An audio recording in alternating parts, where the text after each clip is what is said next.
Well, hello everyone. Welcome to another live stream for History Vibe podcast. Today I'm joined by Aron Raw and Dr. Dennis or MacDonald. And today we're going to be chatting with Dennis to talk with him about how does he separate the Homeric mythologization that he sees in the Gospels, the mimesis as he likes to call it, and find the historical Jesus within all of that. So thank you both for joining me today. Thank you, Jacob. Let me begin by putting myself on the spectrum of atheism, because I, as Aron and probably maybe Jacob, am a humanist, which I interpret to be an theoskeptic, but one who appreciates human societies, and that includes their religions. So I'm not hostile to religion. I'm hostile to bad religion. I'm hostile to ignorance.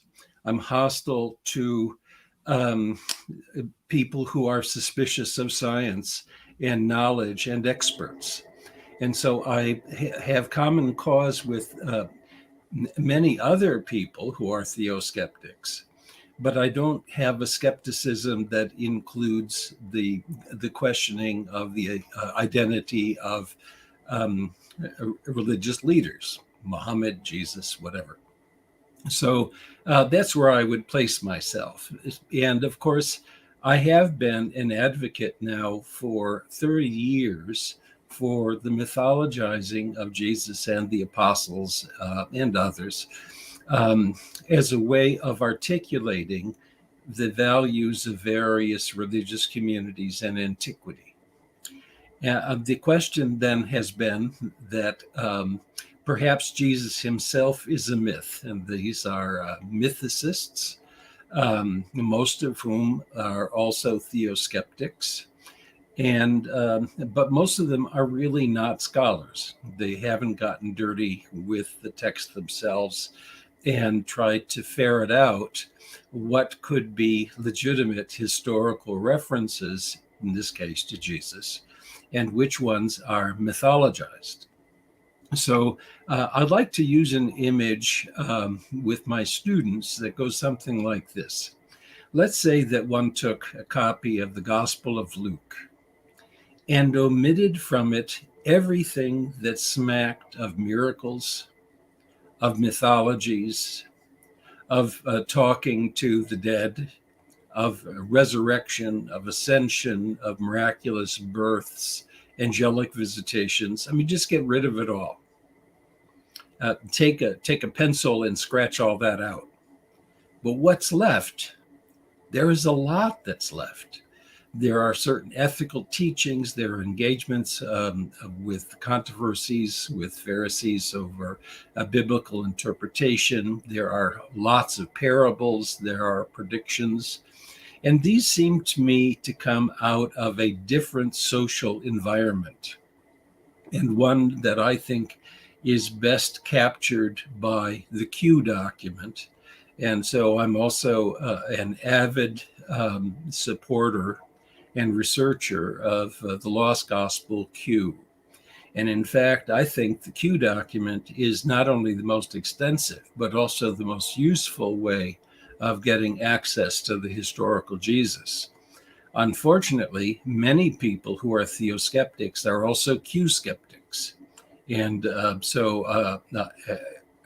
Aron, I don't know how you're going to treat that question, but for me, that's extremely important. Also important, though, are the witnesses by Josephus.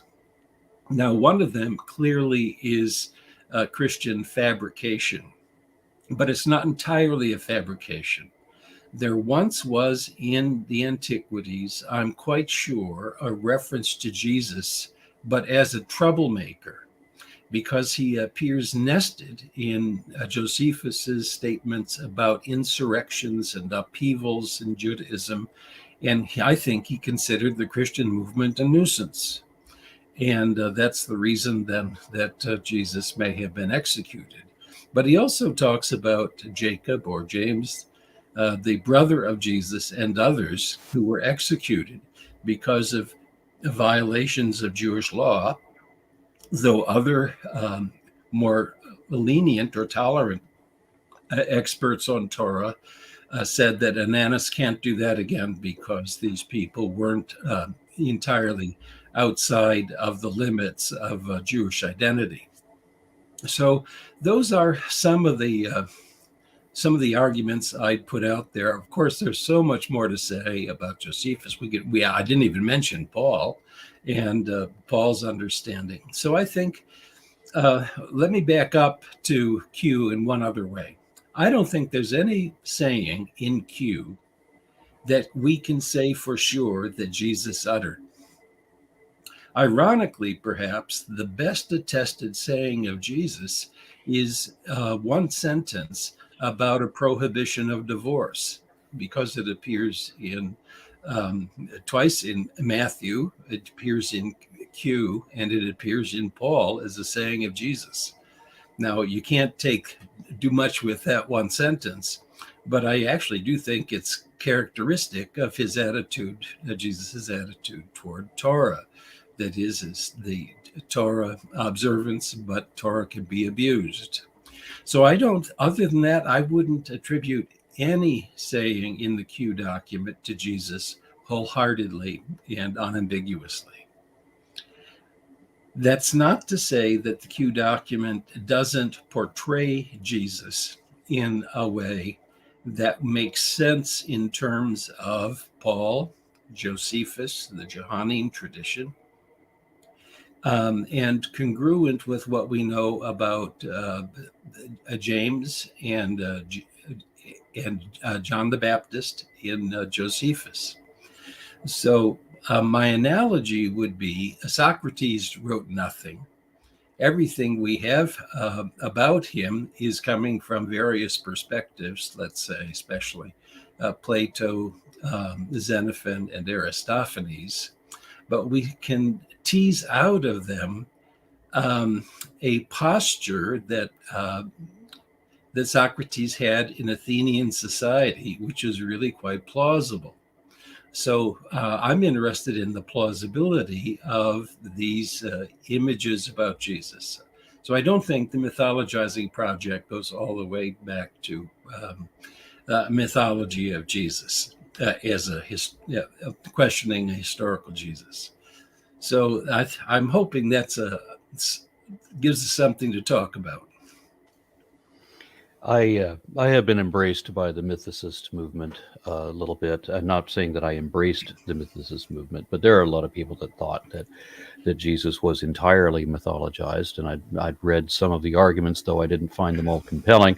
My thought on the historicity of Jesus, or the Jesus at the root of the whole thing, is that I have to compare it to what we still have going on today. We have evangelicals all over the place. I have to watch a lot of them for my content. And they commonly claim things that happened yesterday, or things God told them yesterday, and all these incredible miracles that are just, that they treat as commonplace, that we know have absolutely no basis in truth at all. But these evangelicals are declaring, with many witnesses nonetheless, that these sorts of things happened yesterday. Yeah. And so this is how much credence I can give to something that was written a couple thousand years ago, which by virtue of that alone means that we should probably trust it even less. Well, if I were to judge the historical Jesus on the basis of Krishna apologists today, I'd be mythicist too. But I think there's actually historical evidence to rummage through that. But let me put it in another way, actually two more ways. One is the historical Jesus has a very faint resemblance to the Christ of the Christian church. And there is nothing in the Christian calendar that I think has any historical credibility.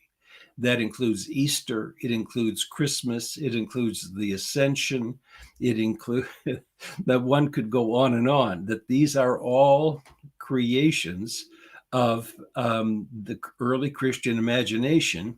And sometimes the imagination works and is powerful and positive, and other times it does not. But the historical Jesus was not a Christian. He was a Jew. And of course, I'm assuming that there was a historical Jesus, but that Jesus was Jewish. He wasn't Christian. He may have been a miracle worker, because we know such things in many societies, but none of the miracles or exorcisms that we find in the Gospels can be considered historical or scientifically demonstrable. So we have to start with the notion that whatever historical Jesus there may have been, its resemblance to the Christian proclamation is very feeble. And so that Christ is a myth. But that doesn't mean historical Jesus is a myth.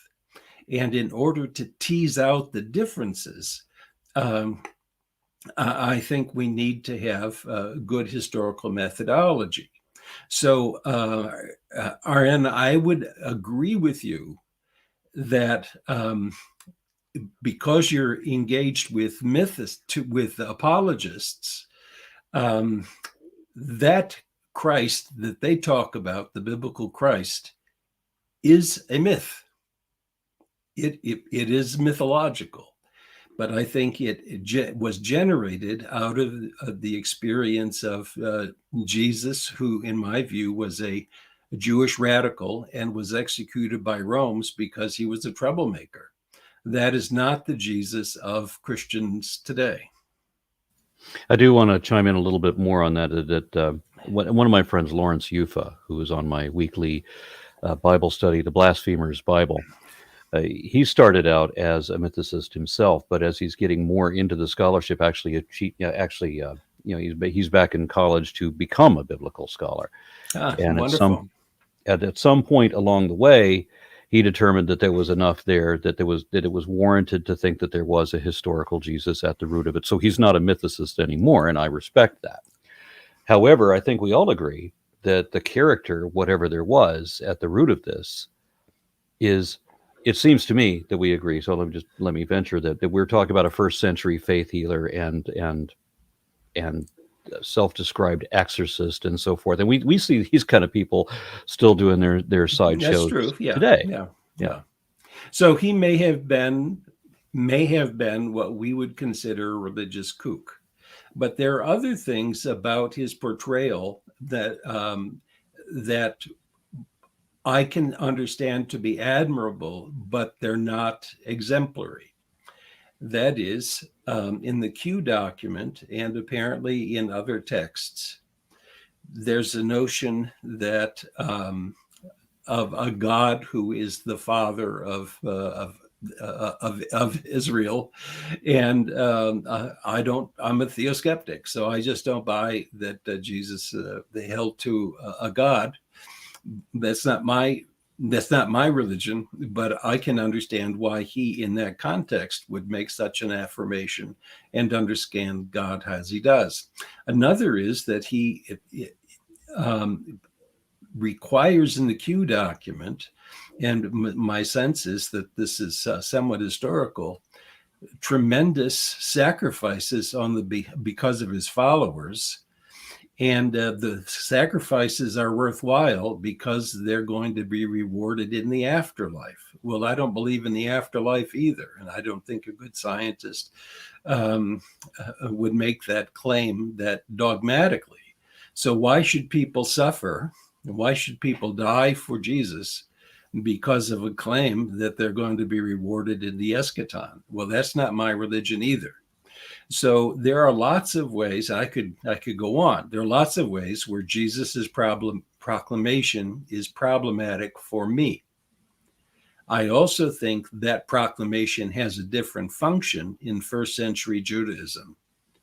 And because there was oppression by religious authorities and certainly by Rome, there was a need to give people some hope, to make their sufferings understandable.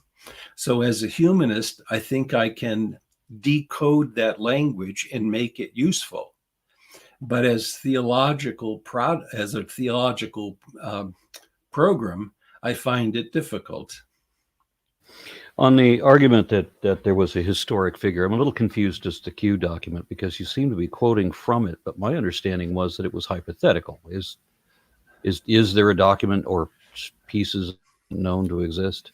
We know that it is highly likely that we have external evidence of it, but we do not have physical evidence for it. But we do know that people were citing a document like this into the 2nd century. And it's not just that we have citations of it in the Synoptic Gospels, that is Matthew and Luke, but also in Mark, but also in Papias, writing around the year 110, who claims that the elder John knew of 2 Greek Gospels of Matthew, one of which was probably the Q document. So the first argument is to say, yes, we do know that there were lost Gospels. We do know that Luke and Papias had access to an alternative document that was like the Synoptics. And then we have the issue of what I call reverse priority. Why is it that if we line up the Synoptic Gospels as Mark, Matthew, and Luke Acts in that sequence, that we often have materials in Luke that are more primitive than Mark and Matthew? Why is it in Matthew we often have content that is more primitive than what we find in Mark? So my way of reconstructing Q is not at all, and I want you both and your viewers, Jacob, to understand this. My Q is not the Q of the critical edition of Q. It is not the Q of John Kloppenborg. It is reconstructed with different criteria. Now, Aron, you are exactly right that it's a hypothetical reconstruction. But we know of hypothetical reconstructions of lots of lost ancient texts. So the attempt to make sense of what I would call literary debris that comes out of a lost compositional moment is not foreign to textual critics and to classicists or to patristic scholars. And I can give you some examples of that. So yes, it is hypothetical, but hypothetical doesn't mean it's arbitrary. It does mean it's subjective, but it doesn't mean that it's subjectively conjectural. So it's hypothetical, but it's not arbitrary. I'll leave it there. Okay, so one of the items of evidence that I often hear is why did the disciples go to their deaths? Willingly in defense of disbelief if it was just belief. Now, my answer to that, I can point to religious zealots who do that for a number of other faiths. I mean, I can point to the Heaven's Gate cult and several others. But this doesn't satisfy the Christians at all. I mean, I can actually think of several examples, but they're all in non-Abrahamic faiths. The Sikhs and the Hindus both going to their deaths against each other in similar fashion. But how do you address that question from the Christians? Oh, I think you're right on target.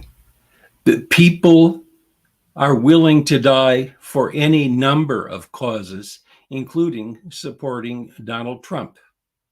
So, you can line up lots of examples of people who give their lives because they believe in the wrong thing. And this goes back to the historical Jesus in Q. The Q document, Jesus says to his followers, pick up your cross and follow me because you're going to have eternal rewards. And so I think the Christian understanding is fueled by the promise that if you are martyred, you will have rewards. For example, in the Gospel of Mark, Jesus, and by the way, it's not just in Mark, it's also in Matthew. James and John asked to sit at Jesus's right and left hand in glory. And Jesus says, no, I can't offer that, because that the seating of thrones is reserved for the martyrs. So get out there and be martyred. And the background to that may well be the cult of Mithras, because soldiers flocked to Mithraism because there were promises of eternal life with Mithras and the Dioscuri and so on. And so this encouraged people to sacrifice their lives because they had an encouragement of salvation. Well, you have this in many religions, but you certainly have it in certain forms of the Christian religion, where sacrificing your life means that you will have eternal rewards. Another example is in the Gospel of Matthew, where Judas kills himself, right? Martyrdom, because of his betrayal. And the assumption is that he then is still going to have one of the thrones promised to the disciples, because he becomes a self-martyr. So this idea of self-martyrdom and eternal rewards is really an important part of the furniture of Christian theology, more so than it is perhaps in other religions. One of the other arguments that the Christians will bring up, of course, is that, and this stems a lot from the binary thinking that unfortunately we experience a lot in these, where it's all or nothing. Everything has to be black or white. It's entirely this or it's not at all that, something like that. And they're going to be looking at what Jesus said, and they're looking at the letter, every word. God breathed. Remember, the scriptures are supposed to be God breathed, so it's exact dictation. But what really did Jesus say? And possibly more importantly, what did he not say? Well, I don't know how to answer that either way. I mean, I certainly can't say what he didn't say, but I'm not even sure. What I mean by that is that things that are commonly ascribed to Jesus, that they think of as certain knowledge. And like you said a moment ago, you said probably the only thing that we can really be certain that Jesus said was that you shouldn't get divorced. Yeah. And yet, look at all the Christians on their third or fourth marriage. Well, I'm going to back up a little bit to a foundational philosophical issue that I think informs this entire business. These people are not defending the Bible. And I can say that because they don't know diddly squat about the Bible. They don't know how to read it critically. They don't know how to compare it with other mythologies and religion. They don't know how to appreciate it with social identity categories or with some philosophical difference. So if you want to know the Bible, you have to have a suspension of judgment and an openness to different ideas. What these people are defending is not the Bible. If they want to defend the Bible, they should be like your friend who is becoming a biblical scholar. They're defending their bubble, their conceptual religious bubble that gives them a sense of safety and meaning in the craziness of our world. And so what they're doing is defending their community and their tradition, not the Bible. So they make the Bible fit into it and they reify it, meaning that this is a revelation so that our way of being in the world is correct and everybody else's is bullshit. And so that's why I get so tired of apologists. Aron, I don't know how you deal with them. I'm a graduate of Bob Jones University. I was a fundamentalist and I wanted to win the world for Jesus. So I have a long history with this, but I am so burned out by really the ignorance of apologists and the really they are mendacious in their arguments because they're really not interested in the Bible. I don't think they're interested in God. I think they're interested in the social identity that gives them this comfort in our crazy world. I would agree completely. I know so many Christians who have never cracked open a Bible. Some who have told me that they're better than me exclusively because they're Christian, even though they honestly don't even know what that word means. Yeah. Jacob, jump in, man. I was going to say that the reason that we were having this conversation is I remember we were going to be talking about how you glean out the historic aspect of Jesus from these the prior Homeric legends, and so for people who want to say that the Jesus character, forgive me, Jacob, if I'm getting this incorrect, but the people who want to say that Jesus was historicized out of these prior things rather than being a root character. Am I correct in that assumption for the topic today? Yeah, that's the topic. Yeah. Okay. Pretty much what I said at the beginning. So Dennis, when you look at Jesus, let's go back to the Q document. You think that Q, or the Logia, as you like to call it, is looking at Homer's epics as well, just as the Gospels would be doing later. Is Q trying to make Jesus better than Odysseus? Because I remember you told me before that Q is borrowing from Odysseus.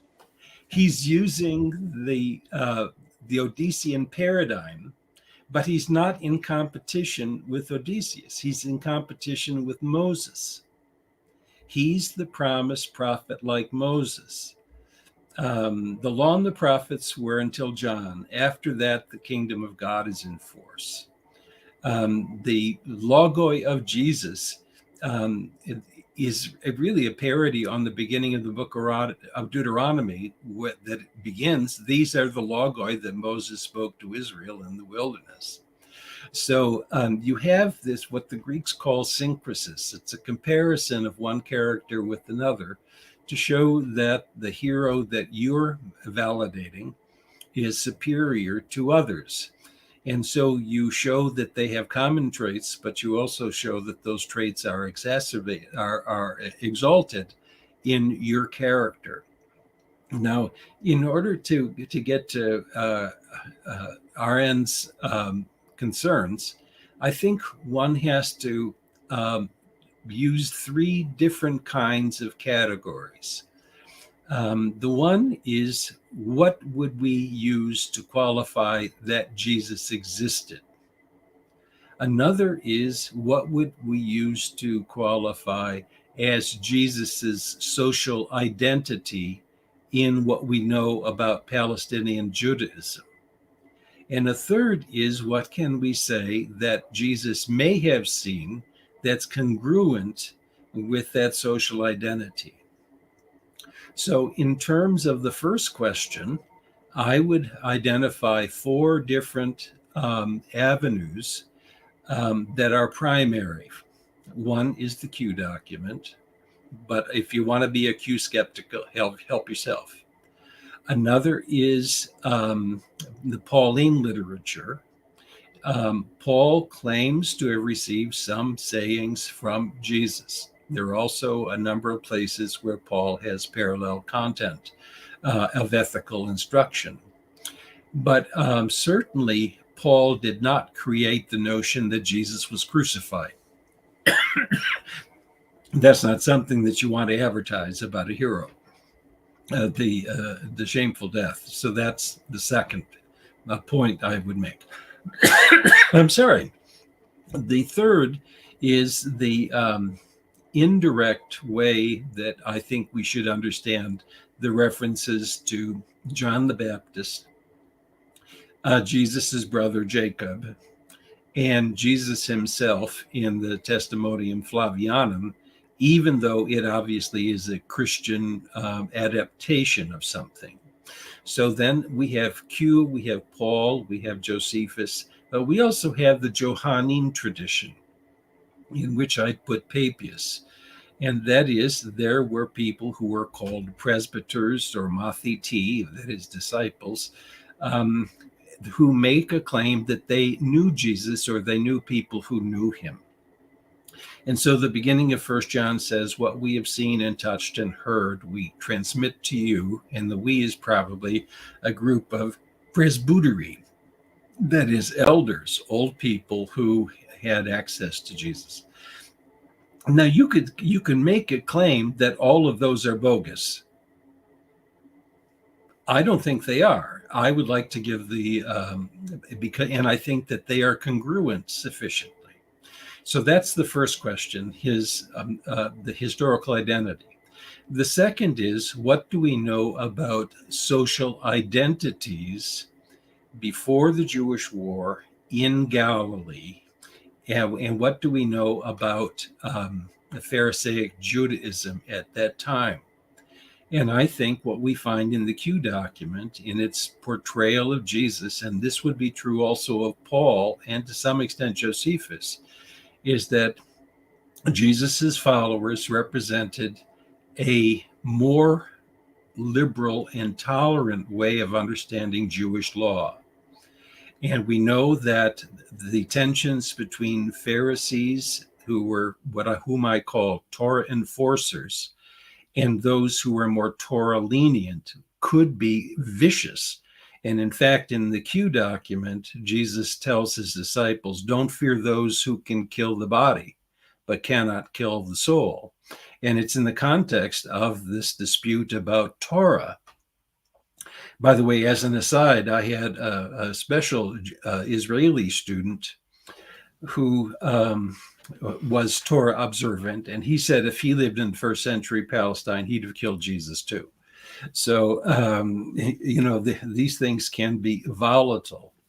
So, and then there are I'd also like to throw in there that Lord Krishna said much the same thing in the Bhagavad Gita some 4 centuries earlier, that, not to fear those who can kill the body because you cannot kill the soul. Oh, yeah, that makes sense. And of course, this goes back to this notion that you can go ahead and suffer because Jesus is going to come back soon and rescue the elect and so on. And of course, we do know that encouraged martyrdom sometimes. So that's pretty nasty business. So the third thing is, there are things that you have in these witnesses that are sayings attributed to Jesus that are coherent with that social situation in Galilee before the Jewish war that do not apply afterwards. So the Gospels they're written after the Jewish war.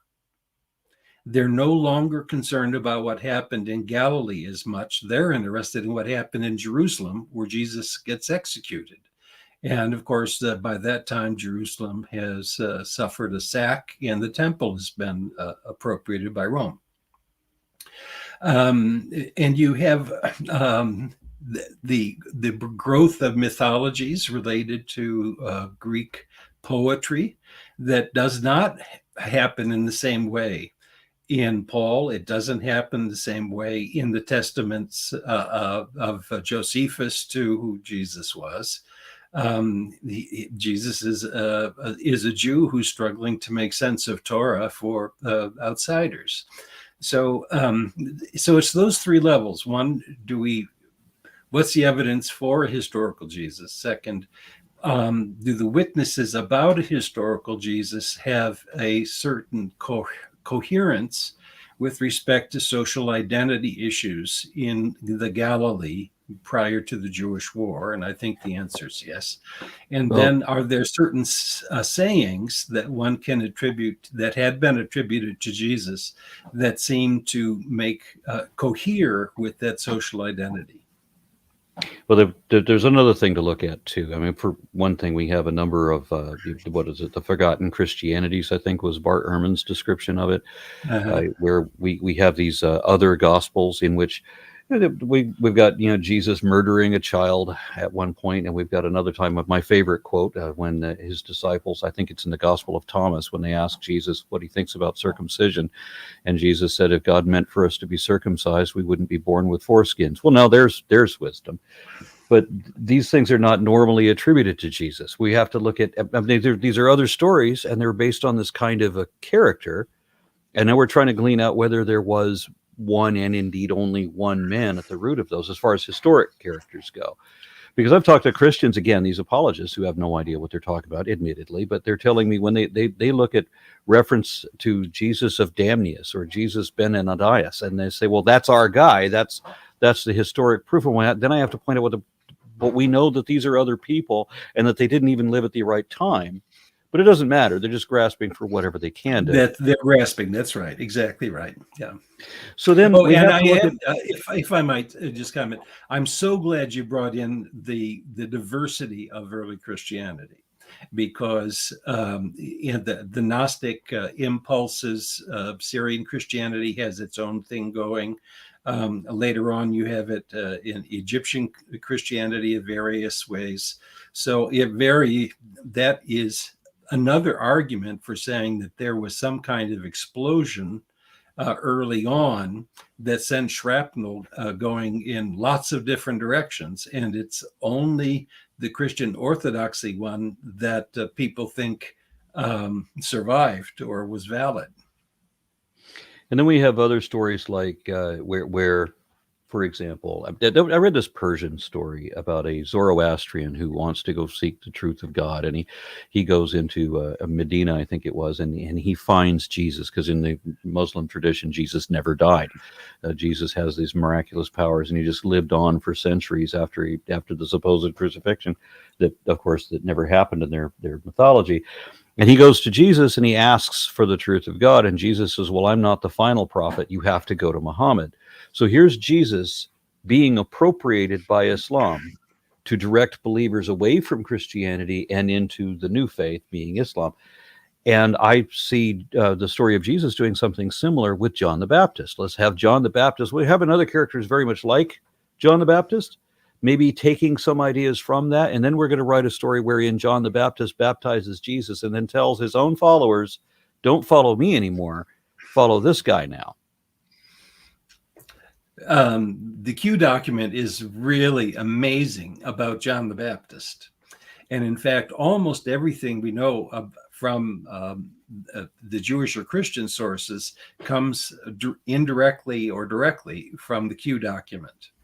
And there, the author acknowledges that Jesus and John are not made from the same cloth, but that they're creating the same coat. That is, they're both children of wisdom, and they have very different ways of being in the world.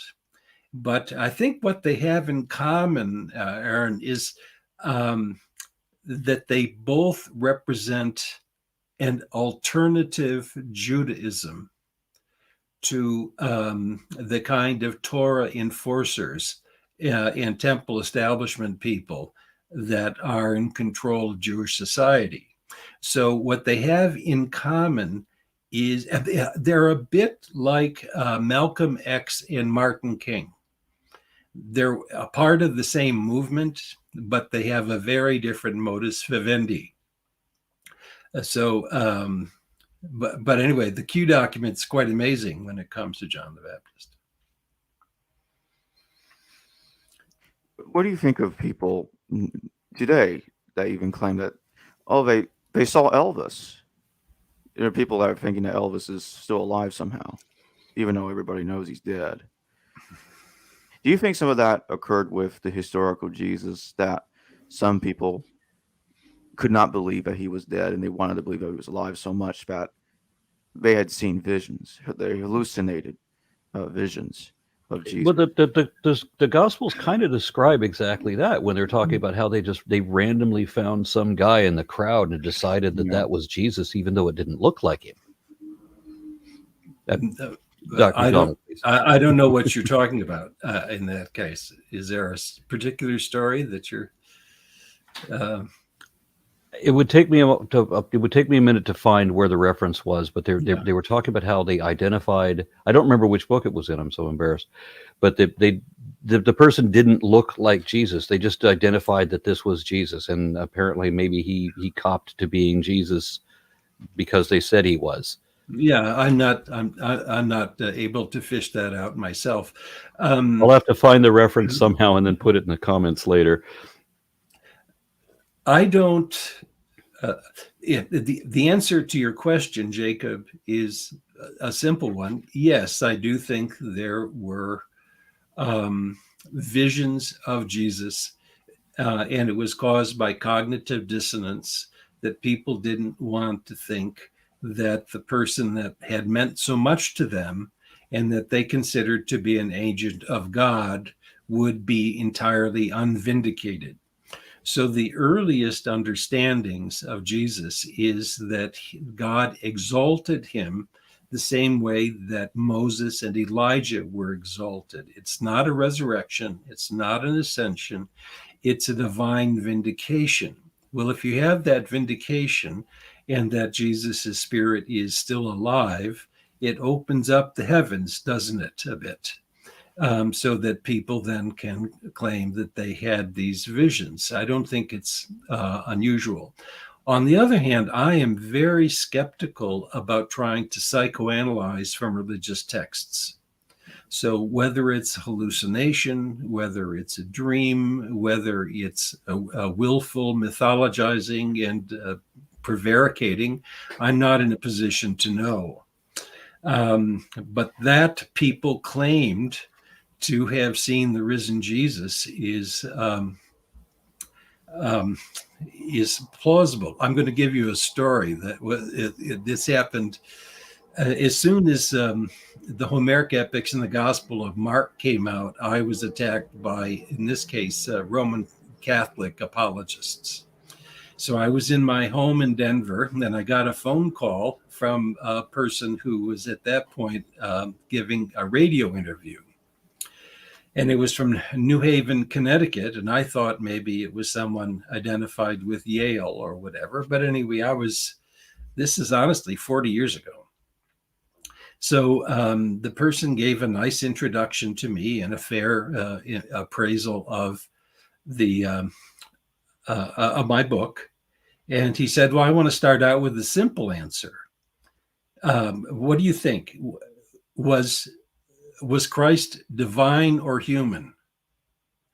And I laughed right on the phone. I said, what do you want, a Nestorian answer? Do you want a Chalcedonian answer? You know, what kind of, that's a mystery. And I'm not going to tell you what I think about it, except to say that it's a paradox. And if people want to live with that paradox, that's okay.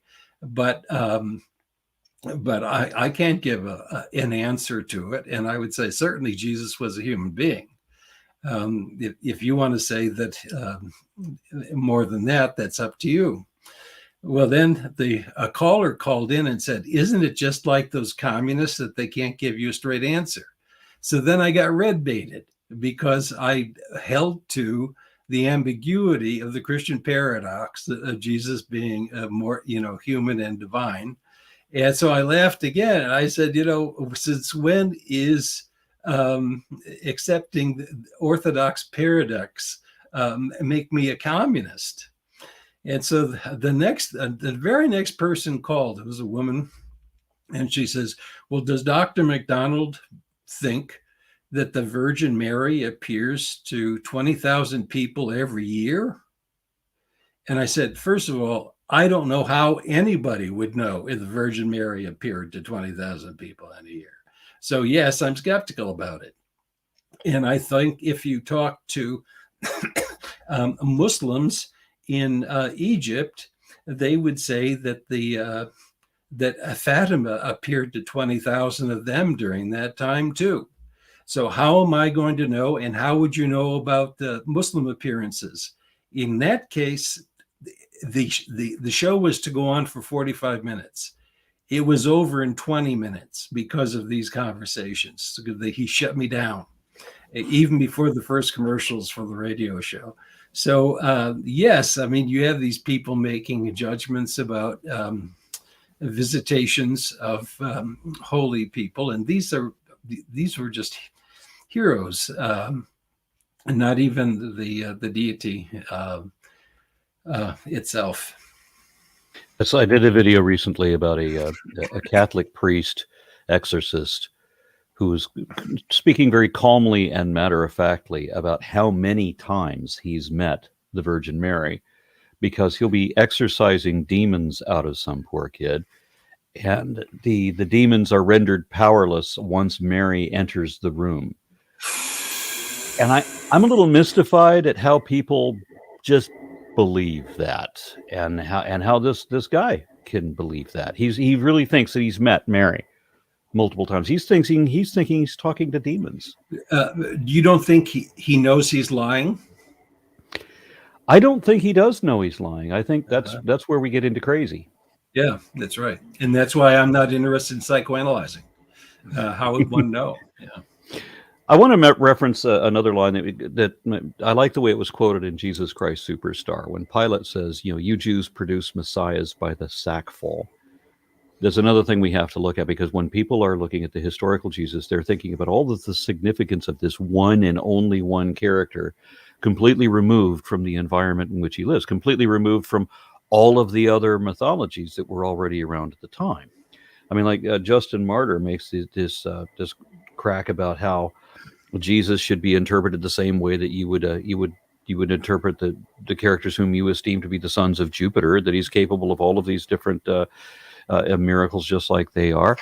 And I wonder how many other people in Jesus's time were possibly even contributing to the Jesus legend with the Gospels of the infancy gospel and other things, the things that are not canonized. Well, we do know that religious fanaticism became more common as a resentment to the Romans grew. And Josephus talks about a number of false messiahs, or at least something like messianic pretenders. Now, of course, there was no real and coherent understanding of who a Messiah would be. But there were notions that there would be divine agents that would come to Israel's rescue if Israel was faithful enough to the laws of Moses, so that God would then take care of the promises at the end of Deuteronomy, that God would care for them and give them land and so on. And this is why one of the major motivations of Torah intensity during the Roman period before the Jewish War, and that Jesus found to be oppressive, apparently. Where was I going with that?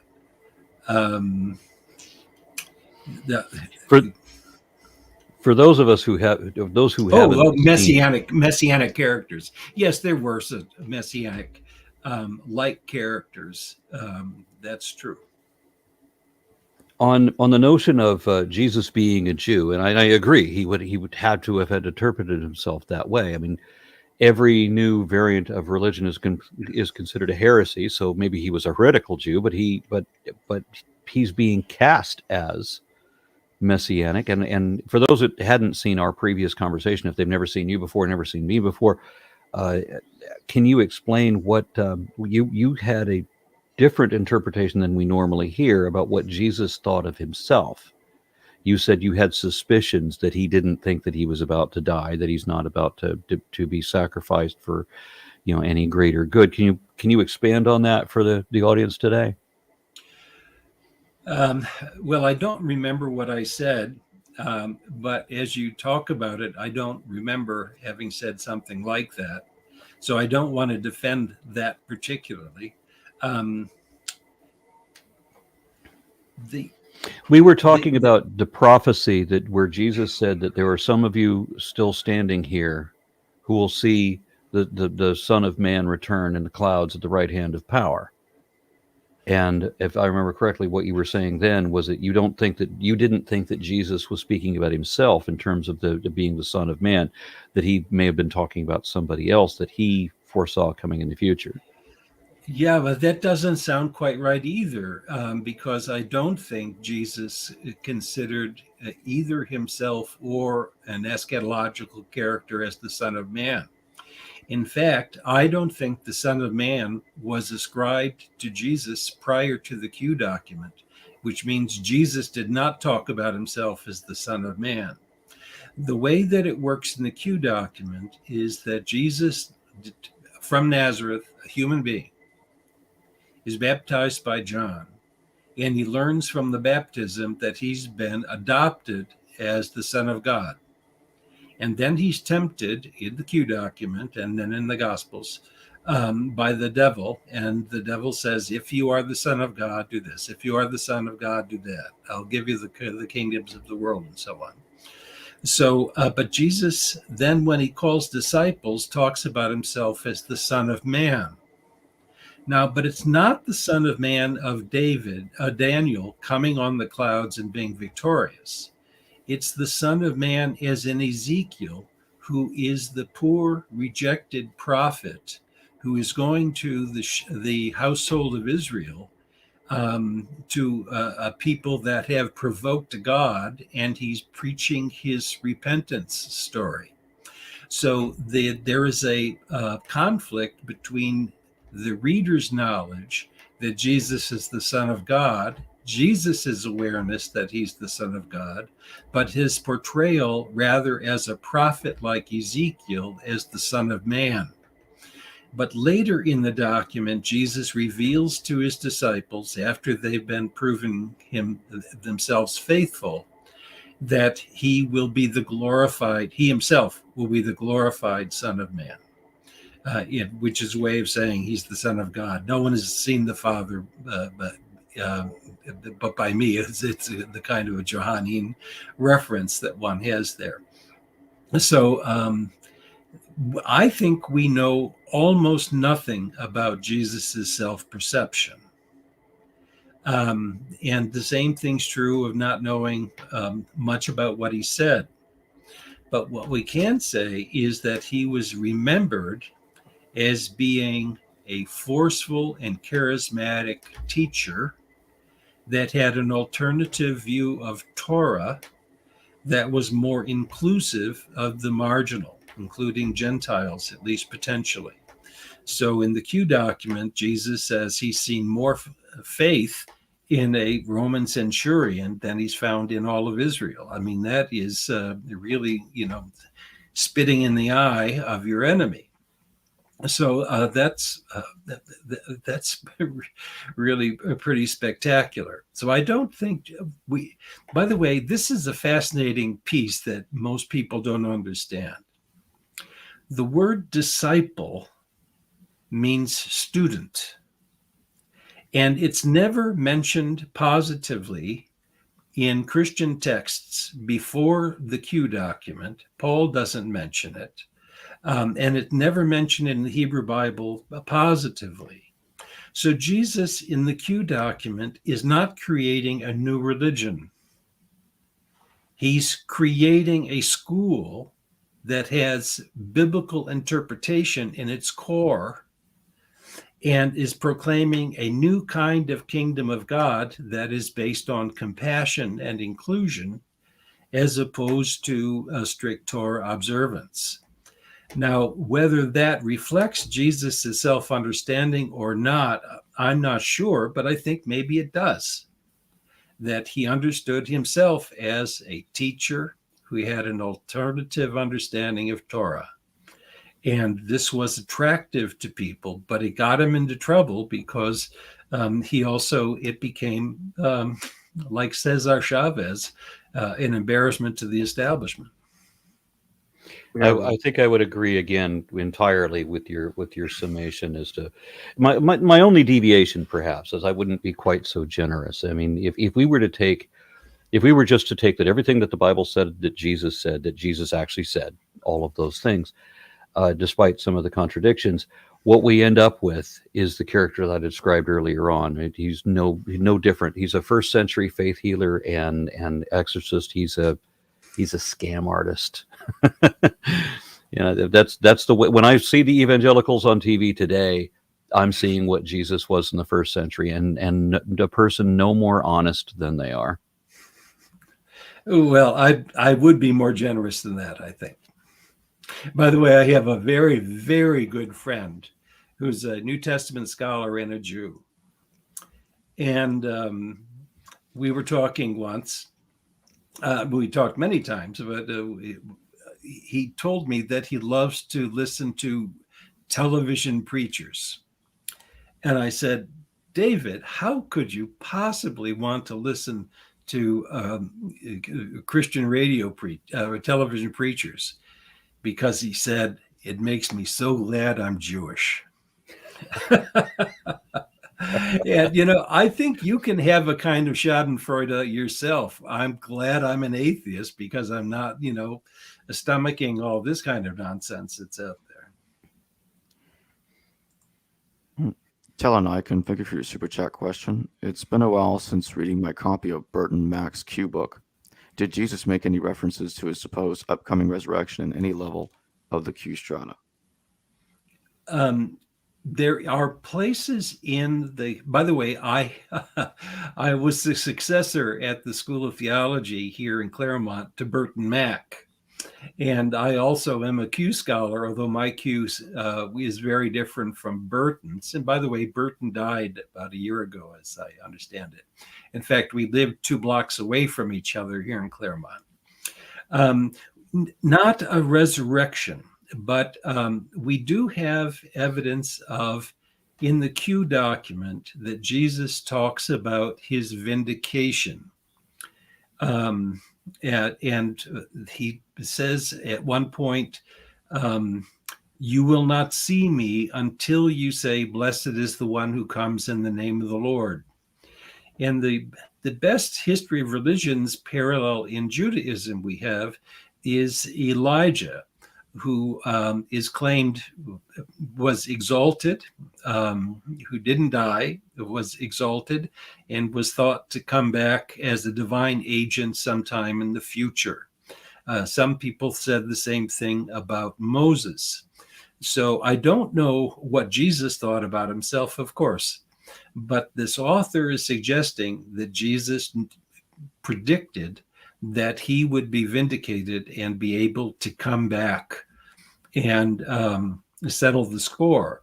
And it's at that point, in my view and in my Q, I have the temple threat. I will destroy this temple and build another.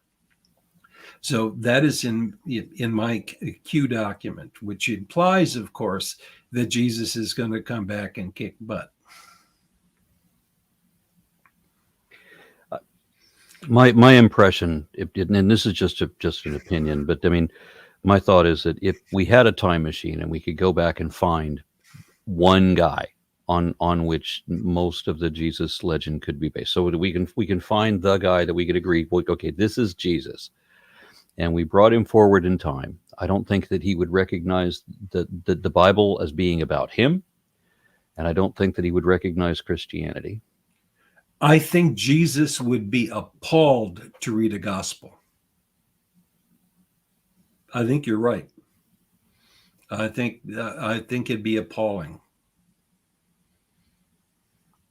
I want to go back to my question that I mentioned a bit earlier about comparing the way people view Elvis and saying, "Oh, he's actually still alive," to the way people back then thought of Jesus' death, and they wanted to believe that Jesus was still alive. The main reason I brought that up is because mythicists will often say the vision thing is proof that Jesus is just a heavenly being that they're having visions of, and it's not based on the guy that actually died. But we have examples like with Elvis, a person that did live.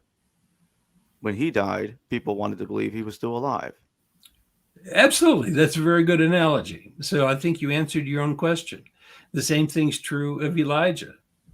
The notion that Elijah would come back. Who's going to argue there never was a prophet called Elijah? So I think the idea that you have visions, by the way, I would say this is a kind of fan fiction, where you have fictions about real characters and you have fans of fictional characters. And so you have to use some scrutiny to determine what kind of fan one is. Is it a fan of a human being, or is it a fan of a fiction? And in the case of Elijah, it just might be that some guy who was well liked by his peers got sucked up by a tornado and they never found the body. This was the like Romulus, yeah.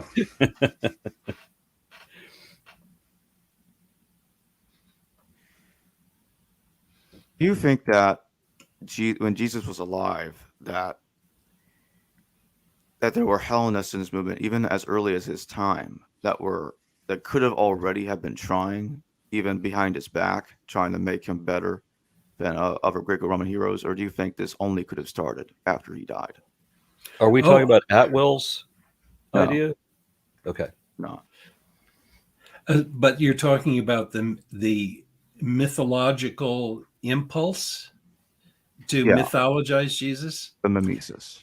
Could that have only started after his death, or do you suspect some of it could have happened while the man was still alive? I think it's only after the death, but you have it already in the Q document in Nuce. That is, you have allusions to the Jesus character that are similar to the Odyssean character or other tale types, but it's not in order to portray Jesus like Odysseus in a competitive way. The competition with another character is most obviously with Moses, but it also is appreciative. Yes, one should obey Mosaic law, but Mosaic law had its shortcomings, and let me tell you about them. So I think you have that. But Jacob, your question's very good, because we do know that if people knew how to read Greek, they had been exposed to mythological poetry, especially the Homeric epics. So we can't speak about Judaism monolithically in Galilee, even before the Jewish War, because it already had impulses toward Hellenism, and Hellenism is defined in language largely by Greek. And if they knew how to read Greek, especially to write Greek, they'd have been exposed to the Homeric epics. So, and because the Homeric epics were so important for establishing identities in antiquity, one could imagine that followers of Jesus would grab onto the mythologies of the Greeks in order to exalt Jesus. Unfortunately, that becomes very highly speculative. So what I would say is, yes, it's possible that you have those impulses. Josephus has those impulses, by the way, when he talks about Moses. His Moses is a Hellenistic philosopher. So you have those impulses around, but I just don't think we have sufficient evidence to say that Hellenism had affected the Jesus myth that early. Where do you think Paul got the Eucharist from? The saying of Jesus? Do you think he got it from reading Dionysus' the back eye, Euripides' back eye, or something else? No, I don't think it's a matter of reading. But I think it is a matter of history of religions. But unfortunately, so often in the history of religions, one finds analogous practices, but without being able to say there's a genetic connection between them. So are these similar practices generic? That is, are they a part of the religious landscape widely? Are they satisfactory sociologically or psychologically for people? But we do know that in the Orphic and the Dionysian tradition, that there is such a thing as omophagia, that is the eating of raw flesh, which means that it's flesh and blood. And we do know that in some forms of Dionysian worship, not all, but in some forms of Dionysian worship, the ingestion of the raw flesh was a guarantee of eternal life, presumably because Dionysus himself was killed by Titans, but given new life by his father Zeus, and therefore he can display new life. And the question is whether the eating of the flesh, what eating the flesh meant. So I had a doctoral student, a very brilliant Korean student, write a dissertation on this very thing. And if he were here, he would say that it's not a reading of the Bacchae, but it's a familiarity with the salvation claims of Dionysian or Orphic religion that inspired the eating of the flesh, and that the idea of the Passover was simply a way of Judaizing what otherwise was mostly a Greek pagan rite. And while we can say that, okay, Dionysus turned water into wine, and Jesus later did the same thing, and we can say that Dionysus lived and died and lived again, and later Jesus did the same thing. I see what you're saying about the genetic aspect of it. These are more or less coincidental, but when Dionysus describes himself as the vine, I think that, even though it's a less dramatic instance, it's more he's saying that he's the source, much like Jesus was, much like Krishna also did. So a handful of gods made this same kind of claim. Well, that's exactly the claim I'm making in the book, The Dionysian Gospel, that in that case, it is not generic, it is genetic. This is a conscious connection between the Jesus of the Johannine community and the Dionysus of Euripides Bacchae. So you're exactly right. In some cases, similarities in this history of religions are generic, but in some cases, they're genetic. And in this case, the one that you identified, I think, is a good example of a genetic connection. By the way, that's the advantage for me of mimesis criticism. Mimesis establishes genetic connections of one text to another, and not just generic ones that are kind of in the wind. And that's the one that is most common in New Testament scholarship and in much Jewish Hebrew Bible scholarship. But I think it really is a benefit if one can say where these mythemes come from in the literature. How confident are you in your reconstruction of the Q document or Logia? Do you think that you got a pretty good idea what the whole thing looked like, or do you think there could have been some material that's missing since we don't have a manuscript? Is it possible that there's material in Q that none of us would expect would be in there? If you get my question. Oh, your question is so important. And I'm going to start with a humble claim and then try to fortify it a little bit. Any reconstruction of a lost book at this point is hypothetical.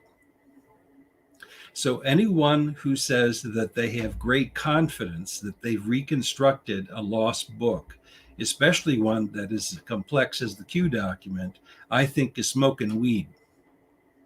That you just can't make that claim. There are other things to say too. One is, it's one thing to be able to locate content that seems to be coherent with itself and that comes from a stratum that is pre-literary to our Gospels, but is literary nonetheless. It's quite another to put it in the right order, in sequence. And as we know, sequences in narratives and books are extremely important for one to understand character development, plot development, intertextual play. So I have a whole set of criteria that I use for suggesting the sequence in which these materials came. But that's a second layer of the hypothesis. It's somewhat easier to identify materials that we have accessible to us, and to make a claim that they could have come from a lost book. But we also know that some of these materials that appeared in the Q document were unacceptable to later authors. And so they intentionally omitted them. And any serious historical criteria for assessing work needs to account for the likelihood that things would not have been transmitted because the earlier document contained things that were embarrassing. And in fact, that's often the reason they get rewritten, because they're containing things that are embarrassing. One thinks, for example, of the writings of Papias. It's clear from Eusebius that Eusebius just didn't like a lot of the stuff that he found in Papias, and he was including just a few pages of what was a 5-volume work originally. So, of course, any reconstruction of the Q document is going to have holes. It's going to be hypothetical. It's going to be best in terms of identifying the materials that are attested, but it then is going to have a problem of how to put those in the right sequence, because they don't appear in the same sequence in the synoptics. So then one has to say, what is the glue that's going to hold it together? So I would love to say that when I clean my attic next week, I'm going to find a copy of Q that's very much like my own. But that's not going to happen. And I don't think we're going to find copies of Q. And I think it's because it contained content that was no longer useful to the Christian church with its highly mythologized Christ. So I think we're fortunate to be able to dumpster dive and to find a few scraps of Q and put them together in the best way we can. It is my hope that my reconstruction of Q is using criteria that's more sophisticated than in other reconstructions. And I am willing to be confident about that. But of course, they are subjective criteria, and that my reconstruction is hypothetical. And I don't want it to be canonized, and I'm not the Holy Spirit. So we have to get over about absolutizing these materials. I would like to think that my text is in cement. It's more likely it's in jello. I often have to explain to people that my perspective is not a belief system. Just because I have a position that I think this is most likely true and I can't prove it, that doesn't mean that I'm going to make believe that thing. For me, it is an investigation, and so I'm open to new evidence to take me a new direction, or that can overturn my current hypothesis and replace it with a better one. Yeah, good. But again, it's difficult to get people to understand that different perspective, that because they're told that they're going to believe what they're going to believe no matter what. Your goal is not to make them believe what you believe, but to have them think about what they believe and to be creative in crafting something meaningful and something beautiful. In my date book, I have a slogan that I have for every week. Did you create something beautiful? Now, that I'm not trying to tell people what they should do with the Q document. I'm trying to say, I'm trying to create something beautiful out of this fascinating material. You do the same. And if you can do better than I'll worship you. Well, I won't worship you. Yeah, people often ask me, if you had proof that there was a God, would you worship him? And okay, having proof that there's a God means that I now know that there's a God. I mean, I don't have to believe it anymore. Okay, but why would I worship it? And it always struck me that any being worthy of worship would not want to be worshipped. Okay. My final question, Dennis, is when you look at Paul and you look at Q and trying to decipher the historical Jesus, Paul barely quotes Jesus like once, maybe twice. And do you think he could have known an earlier sayings collection that inspired him to create his own sayings of Jesus, kind of like Q did? There is one overlap between Paul and the Q document, and by that then it means that it appears also in the Synoptic Gospels, that suggests that Paul may have known an antecedent writing, and that's this. It appears in 1 Corinthians, where he's trying to justify his working as a fabric worker when other people are being supported by the local church or community. And he says that he is not going to be living by a command of the Lord to beg like everybody else does, even though he has the right to do so. But he's going to work with his own hands so that nobody can manipulate him, basically, so he's not beholden to anyone. Now, that legislation about the mission and people being apostoli, that is, apostles, and propagating their message and begging appears in the Q document. It appears in the Synoptics, and it must have been in the Q document. Did Paul and the traveling people know of this from a writing, which would give it that authority, so that you could actually take the paper into a community and say, the Lord says, if you do this, you're doing it to him, give me the money or take me in. There are scholars who have made that claim, even that Paul may have known the Q document. I don't know that that's the case, but it's possible that there was a kind of a letter of recommendation that was going out, encouraging people to accept and to take in these traveling missionaries. And that phenomenon was known both to the Q author and to Paul. Beyond that, I really can't say on that issue, and also on the issue of, did Paul know anything in writing? If he did, he should have said so.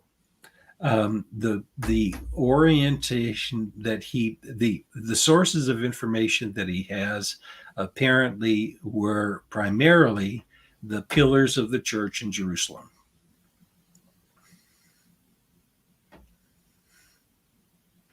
All right, Aron, do you have any final questions for Dennis? No, I think I'm done. I was surprised to see that we agreed as much as we did. Yeah, I was too, actually. Yeah, this was great. I appreciate both of you for joining me today. Really appreciate it. And I appreciate everybody who watched the stream. Please like and share it and subscribe to the channel if you haven't done so already. And I will see everybody later. Thank you. Thanks again, Aron and Dennis. Create something beautiful, both of you, or all of you. Hello, viewers. Thanks for watching this video from the History Valley YouTube channel. Please don't forget to subscribe and hit the notification bell. And if any of you wish to further support this channel, please consider checking out this channel's Patreon page and becoming a patron, and or donate through PayPal or through Super Chat during a live stream. Thank you.